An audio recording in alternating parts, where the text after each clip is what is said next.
नमस्कार। क्या आपको ऐसा लगता है कि चौबीसों घंटे आपके सिर के अंदर हैवीनेस बना हुआ है, यानी वजन बना हुआ है और ध्यान लगता नहीं, कहीं फोकस लगता नहीं और कुछ भी काम करने जाओ तो हमारा सिर पकड़ लेता है, यानी कि पूरे सिर के सर्कुलर एरिया के अंदर आपको टाइटनेस लगता है। नमस्कार दोस्तों, मैं doctor Praveen Kumar Mishra, BMS MD, और आज हम चर्चा करेंगे टेंशन टाइप हेडेक के बारे में। जी हाँ, सुन के तो ऐसा लगता है कि जैसे किसी को टेंशन आता है और ये हेडेक चालू हो, बट ऐसा दोस्तों नहीं है। या ये नहीं दर्शाता कि टेंशन टाइप हेडेक मतलब को आपको कोई मानसिक बीमारी है। नहीं, बिल्कुल नहीं। इसलिए इसे टेंशन टाइप हेडेक कहा जाता है। यानी कि जैसे किसी को टेंशन आता है तो कैसे उसको सिर दर्द होता है, उसी के टाइप का ये हेडेक है, इसलिए इसको इस तरह से नाम दिया हुआ है। एक बार टेंशन हेडेक आता है तो किसी को एक दिन, किसी को 2 दिन, किसी को 7 दिन, किसी को 12-12 दिन तक बना रहता है। टेंशन हेडेक के अंदर सबसे बड़ी बात आपको समझनी ये होती है कि इसका कोई लोकल पैथोलॉजी नहीं होता है, यानी कोई ऐसी बड़ी बीमारी नहीं है कि आपको उसके कारण ये टेंशन टाइप हेडेक हुआ है। टेंशन टाइप ये किसी को भी हो सकता है। सबसे ज्यादा होने वाला हेडेक टेंशन टाइप हेडेक है। और आजकल का जो लाइफस्टाइल है या आजकल का जो खान पान है, ये काफी इस चीज को बढ़ावा देता है। अब सबसे पहली बात हम जान ले कि ये टेंशन टाइप हेडेक क्यों होता है। बरोबर नींद न लेना, यानी लैक ऑफ स्लीप। जिनको भी स्लीप प्रॉपर नहीं होती, जिनकी नींद बरोबर नहीं होती, वो दिन भर काम करते रहेंगे या कुछ और मेंटली वर्क करते रहेंगे, डेस्क जॉब करते रहेंगे। तो ये ऐसे काम है कि जिसके अंदर आपको माइंडली एक्टिव होना रहता है। और अगर आपको नींद पूरी ना हो तो कुछ महीनों बाद, कुछ सालों बाद ये टेंशन टाइप हेडेक में कन्वर्ट हो सकता है। दूसरी बात होती है निरंतर चाय पीते रहना। टी, ड्रिंकिंग और आपका जो अल्कोहल है, ये अगर आप लंबे समय तक कंटिन्यूस ले तो भी आपको टेंशन टाइप हेडेक होने के चांसेस काफी हाई होते हैं।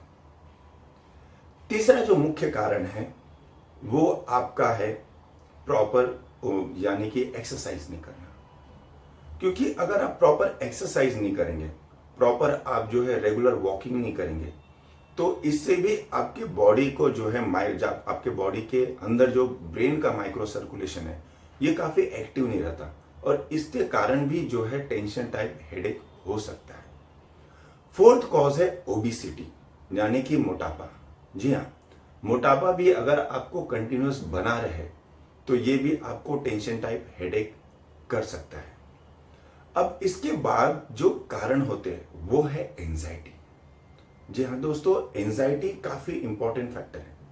एंजाइटी फैक्टर ये है क्योंकि एंजाइटी होने के कारण हमारा दिमाग निरंतर कुछ ना कुछ विचार करते रहता है और यही कारण है कि हमें जो है स्ट्रेस इंड्यूस हेडेक कंटिन्यूस बनने की जो एक तरह से चांसेस है काफी हो जाता है।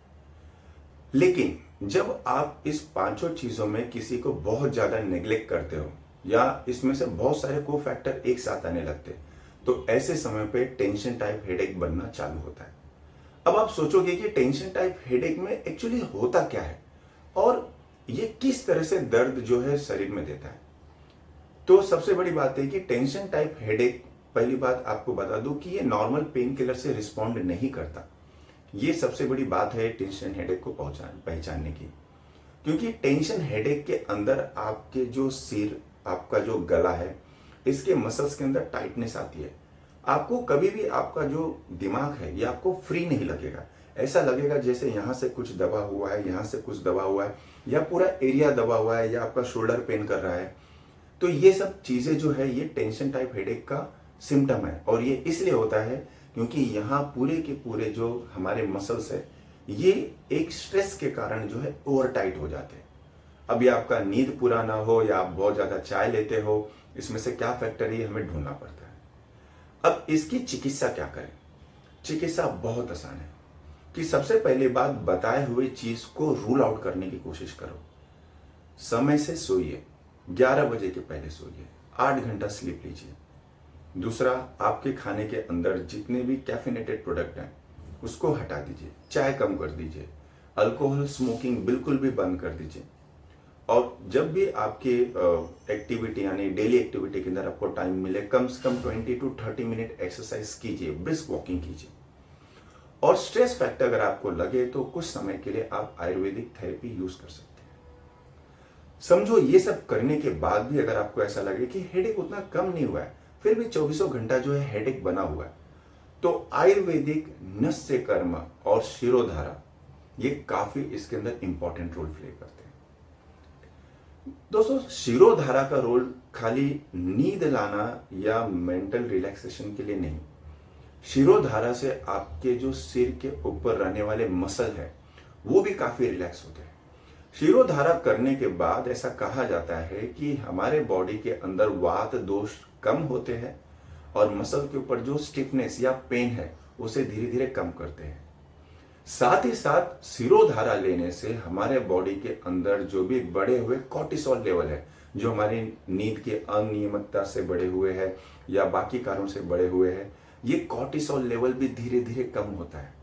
नस्य का सबसे इंपॉर्टेंट फैक्टर ये है कि ये आपके ब्रेन को स्ट्रेंथन करता है और आपको आने वाले जो चीजें हैं, यानी कि उसके ऊपर आने वाले जो ऑक्सीडेटिव स्ट्रेस है, जो इन्फ्लेमेटरी स्ट्रेस है, जिसके कारण जो है ये आपका टेंशन टाइप हेडेक स्टार्ट होता है, उसमें काफी बेनिफिट मिलता है। साथ ही साथ बहुत सारे ओरल मेडिकेशन है जो हम कभी कभी स्टार्ट करते हैं जब ये जो थेरेपी से इफेक्ट नहीं मिलता है, वरना आप इसे समझ लीजिए कि tension type headache Ayurvedic medicine से काफी ट्रीटेबल है। यानी कि 3-4 महीना अगर आप इसको लें तो आप इजीली ट्रीट हो सकते हैं। क्योंकि लोग को ऐसा लगता है कि अरे ये सिर दर्द है, अभी ये जाएगा नहीं, बिल्कुल भी रिस्पॉन्ड नहीं करेगा, पर ऐसा नहीं है। ये जो हेडेक है ये बिल्कुल भी रिस्पॉन्सिव है, बहुत अच्छे तक उसको आप कम कर सकते हो। तो होप सो आपको ये वीडियो पसंद आया होगा। आप लाइक कीजिए, सब्सक्राइब कीजिए, और फिर भी आपका कोई अगर जिज्ञासा है, आपकी कोई क्वेरी है, तो आप उसे कमेंट बॉक्स में लिख के हम तक पहुंचा सकते हैं। नमस्कार।